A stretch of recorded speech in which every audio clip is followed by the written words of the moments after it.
النظام كتعلق بمصادرة حقي في البث التلفازي اللي هزيت لوحة وما بانتش، وهذا فيه خرق سافر للفصل العاشر من الدستور. ولا بد ما نشكر وزير الداخليه اللي رجع الاعتبار لهذه المؤسسه التشريعيه.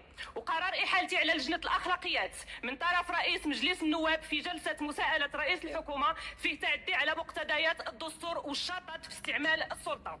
كان على رئيس المجلس يرفع الحاله المكتب، والمكتب هو اللي يتداول في الحاله.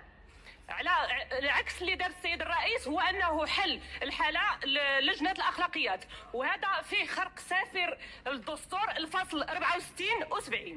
وما فيها باس نذكر رئيس مجلس النواب ان ضبط الاختلالات المرتبطه بالنص الدستوري كتعتبر اختصاصا حصريا للمملكه. المحكمه الدستوريه بعد جلاله الملك نصره الله هو الضامن والساهر على تطبيق احكام الدستور، واليوم القضيه اصبحت قضيه الراي العام.